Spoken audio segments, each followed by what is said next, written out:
it's a fitting time to go over some great AFL finals facts. This first week of finals provided a lot of unique ones, and there are always plenty from the past.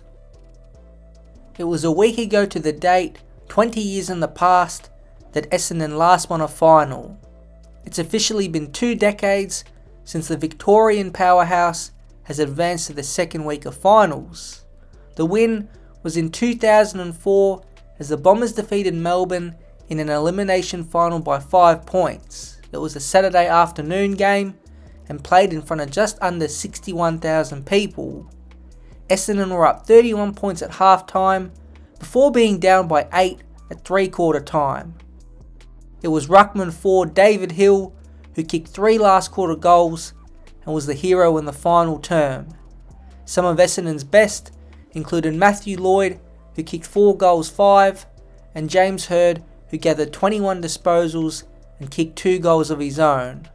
I'm sure most Essendon fans would love to go back in time and watch their former stars, but surely it won't be another 20 years until they get a finals win. Last Thursday night, Geelong broke a near 20-year first of their own. In this scenario, it was more of a positive.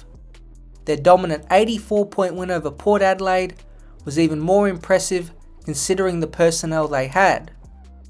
It mirrors up with what the club did in a 2005 game. They beat Melbourne that season by 55 points in an elimination final. The side that day and on Thursday were missing 2 names, Joel Selwood and Tom Hawkins. It was almost 19 years to the day since the Cats last won a final without Selwood or Hawkins named in the starting lineup. It shows how much longevity the 2 leaders have had at the club. Surprisingly, the first final the 2 played together was in the 2009 finals campaign. It was a 14-point qualifying final win over the Western Bulldogs. Selwood had 18 disposals and Hawkins gathered 9 touches and 3 marks. Geelong would go on to win that year's grand final against St Kilda, and maybe they can do the same in 2024, but without 2 of their generational leaders. Although Friday night was disappointing for the Western Bulldogs, one of their veteran stars got off a dreaded AFL list. Liam Jones was the first player to have his 200th game be his first final. Going into the elimination final against Hawthorn, Jones also sat 8th all time for most games played without featuring in a game in September. The 7 previously above him included 5th place Jack Noons, who played 207 games, and Trevor Barker, who was 2nd on 230. The player with the most games played with no final is still an active player. It's the Gold Coast Suns' David Swallow, who is sitting on 240 games. He's contracted for next season, and maybe he can join Jones and get off the list in 2025. The Friday night final also broke another record. With the game being the only final in Melbourne, projections of the crowd had it well over 90,000, but I'm not sure anyone thought it would reach 97,828. It's basically a grand final crowd and the highest to ever watch an elimination final, over 3,000 more than when Richmond played Carlton in 2013. The number is even more impressive when you factor in neither of the clubs are Collingwood, Essendon or Carlton, and it goes to show you how well each of the teams played up until the game, and the appetite people have for AFL in its current state. A lot of the recent AFL Grand Finals haven't been close games. 7 of the matches since 2014 have been won by over 4 goals, with big blowouts through all of the 2000s. Especially in the 90s and early to mid 2000s, many grand finals had incredibly high combined scores, especially when compared to the home and away season. The great 1989 grand final saw Hawthorn put up 144 points and Geelong 138 in a wild game. You might think it's the highest scoring grand final ever, but it does sit second to one other game. 17 years before it, Carlton and Richmond played off in a grand final that resulted in 327 points scored and a half century of goals kicked. Now Carlton did lead at every quarter, and at the end of the third term were up 159 to 104. They managed 3 goals in the last quarter, while Richmond polled on 7 to make the scoreline look a bit better. Carlton's Alex Jazelenko kicked 7 goals, John Nichols and Robert Walls both kicked 6, while for Richmond, Neil Baum booted 5.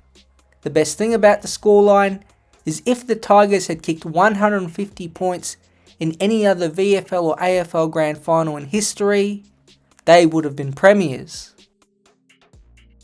The Sydney Swans' 21-point three-quarter time comeback against GWS gets them a home preliminary final.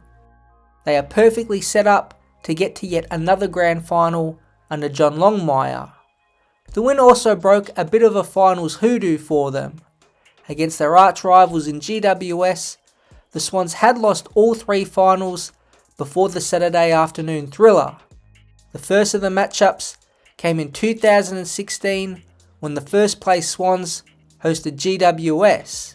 That day it was a boil-over as a much younger GWS team won 91 to 55.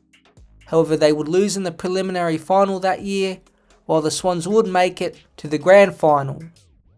The next meeting came 2 years after in an elimination final at the SCG. Again, Sydney finished on top of the Giants in 6th spot, but got blown out. The final score was 30 to 79.